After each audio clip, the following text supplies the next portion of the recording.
Hello everyone, welcome back again. First and foremost, who don't know me yet, I am Muzaffar. I am the founder of MADCAPT Limited, which is basically Amazon service-based agency that help brand to scale with our user driving system. And today we have one more special guest on our episode, and he's from Amazon external traffic industry, and he's running Amazon. He's running an agency who's doing a marketing and development side for seller and the other perspective. So please welcome our great guest, Dan Melnick. Hey Dan, how are you? I'm doing great. Thanks so much for having me. Hey Dan, so I would like to know to start with your brief background introduction, how you can start your agency, before that, what you are doing, and how it's been going on, everything so far. Yeah, sure. So I've been in the e-commerce space for almost 15 years now, since 2011. Had my own e-commerce store. I was actually an eBay power seller, top-rated seller, selling all sorts of products, autographs, memorabilia, all sorts of things. Sold that business back in 2020, and had an idea for a mobile application. It's very different to e-commerce, but that there was going to be some commerce on that platform, and had different dev shops that I work with overseas. I'm in a really good partner who's based in Pakistan, and he became one of my co-founders. We got our first client. CTO is based here in Austin, Texas, and that company raised about 15 million. So that kind of validated in my mind our abilities. So then we kind of went, and it's always doing these things like on the side, but I went full time like about 2 years ago, and I launched the agency Zing. So we do marketing, we do software development. So anything from driving traffic from Meta and Google to building websites, mobile apps, AI solutions. Our team is global, and yeah, based here in Austin, Texas. Perfect. So have you worked with the Amazon sellers who wanted help for driving external traffic on their store? If that's so, how you can build their funnels and what type of strategy you use for them? 100%. So when you're driving traffic externally to Amazon, it's making sure that you're super dialed in, right? So like a lot of things is, if you can, ideally, collect emails, right? Collect as much information as you can externally. At the end of the day, that you want to own the customer. But if you're driving traffic to Amazon, no matter what, right, making sure that people understand what you're offering, and that goes with any type of ad, any type of e-commerce. The goal is you want to handle every single objection possible that you can when someone is looking at your brand, right? Because many of these products are in super competitive spaces.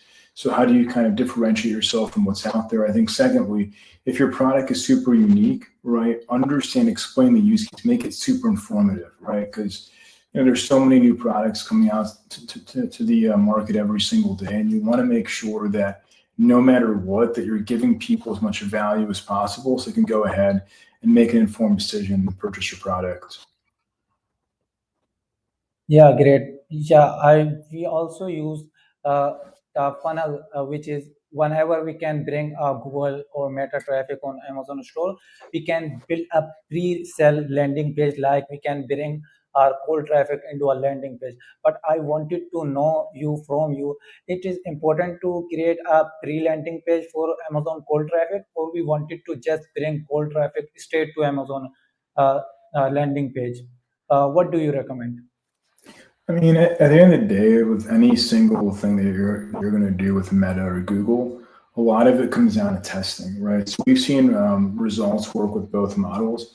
I think ultimately, like I said, it's like you want to handle those objections like beforehand, right? Because if someone is going to come to your Amazon page, you want, looks like the big challenge that with Amazon, right? As you know, it's super competitive, right? It's a marketplace. So people will go onto Amazon, then they might say, oh, well, this product is cheaper, this product is similar, right? No, it's making sure, ideally, can you handle that objection beforehand? Because, yeah, I mean, once again, both models can work, but if you don't handle that objection before they come to your Amazon page, they might just be kind of, oh, well, let me check it out. Let me see, look at your competition. But they're like, hey, no, listen, I'm only going to buy XYZ product because I'm already sold on it. And I know this is the best option for me. They will buy your product. So I think, yeah, I mean, landing page ideally are better, but, we've seen it work both ways. But yeah, if you can make sure that people are pre-sold. And by the way, I've seen as well where, it's all about overall growth, right? So people might see an ad on TikTok or Meta or whatever platform where they might be not pushing to Amazon, but they might go to Amazon and search for the product and buy the product. So you definitely, those things work as well. But yeah, I mean, ultimately, if you can handle objections beforehand, that's going to be a huge game changer. Perfect. So, yeah. So, what do you think the currently boost you have seen in a TikTok shop? People, also the brand is going, instead of they are bringing TikTok shop traffic to their store, they are going to create the TikTok shop store for themselves and selling also there. So what do you think? Either we need to just selling on Amazon, or we wanted to shift to TikTok shop and also selling a both platform and bring TikTok shop traffic on Amazon as well. If we wanted something organic growth on Amazon. Yeah, So I how mean, do you?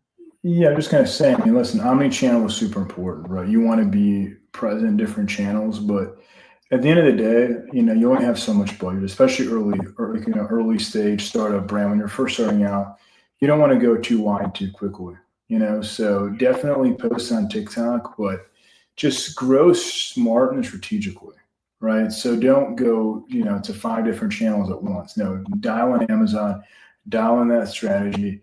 Then you can do TikTok, then you can do direct to consumer, or in whatever order you want to do it, right? You just need to understand, like, hey, this is going to be your go-to channel. Then you can add more to it. Then you can get, so it's really understanding, okay, what are you doing first? How are you going to do it? And then from there, you can always go and do more. Perfect.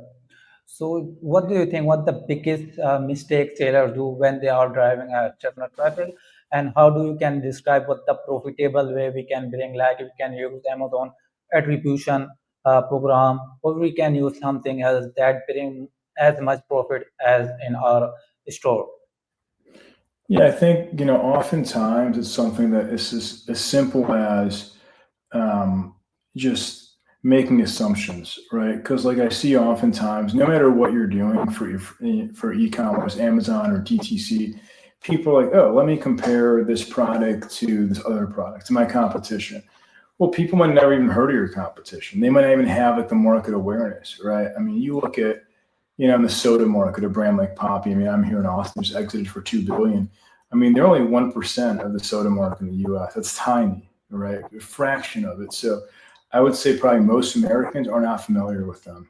They're not familiar with like that kind of soda. So it's just understanding that people might not know your competition, but they might focus more on the actual feeling, right? What are they going to make me do? How am I going to feel? What is the lifestyle that I'm looking to accomplish? What is the problem that I'm solving?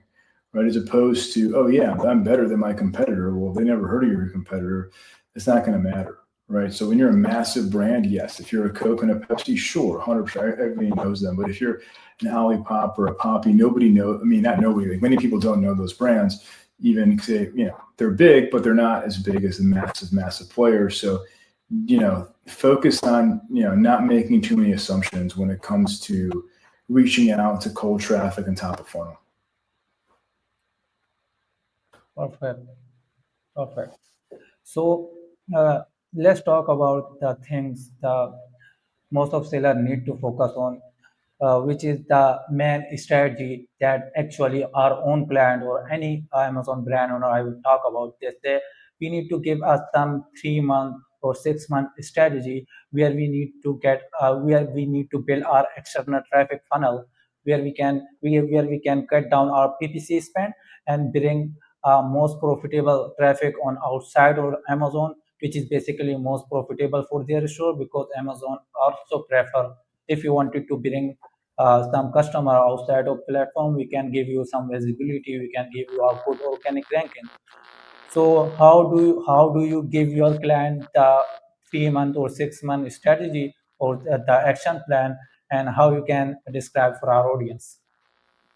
Yeah, I mean, first of all, it's making sure you get everything dialed in. So when you're going for a 3 month action plan, focus on the whole 9 yards. Having a super dialed in product page, email set up, everything from end to end. And then from there, reverse engineering, right? What do you want to accomplish, right? If you're looking to get to 100K a month in revenue, well, okay, fine, but how much spend is that going to take, right? What is that? So understanding like what you want to accomplish and what that's going to take, because yeah, if you're going to say, hey, listen, I'm going to spend $1,000 a month, I'm sorry, but you're probably not going to get 100K a month in revenue. It's just what it is, right? So it's understanding, what you actually want to accomplish, what you're able to invest, and reverse engineering from there.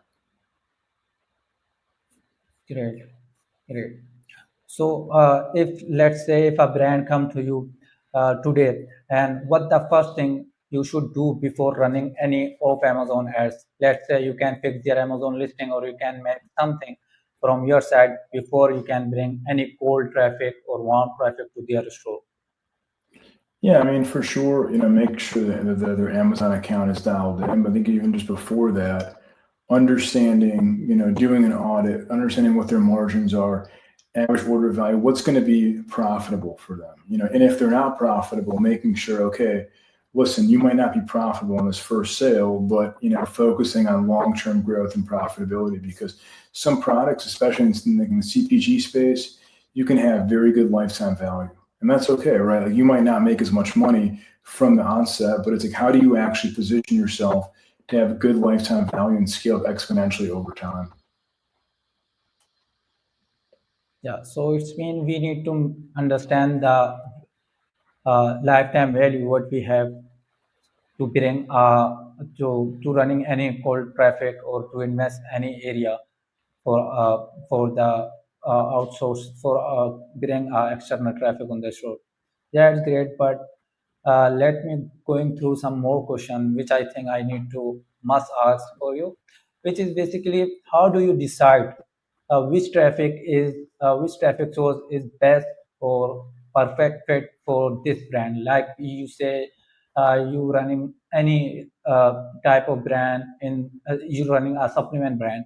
What do you think? What the best source for this brand? It is a Meta, it is a Google or TikTok shop traffic for them.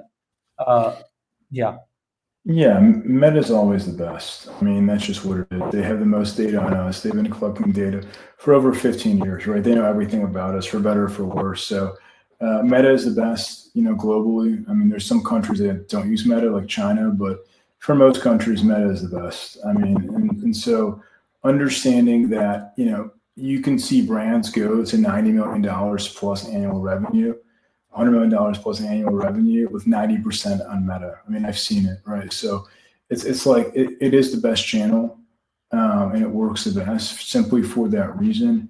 Google is solid, TikTok is solid. They have their place for sure.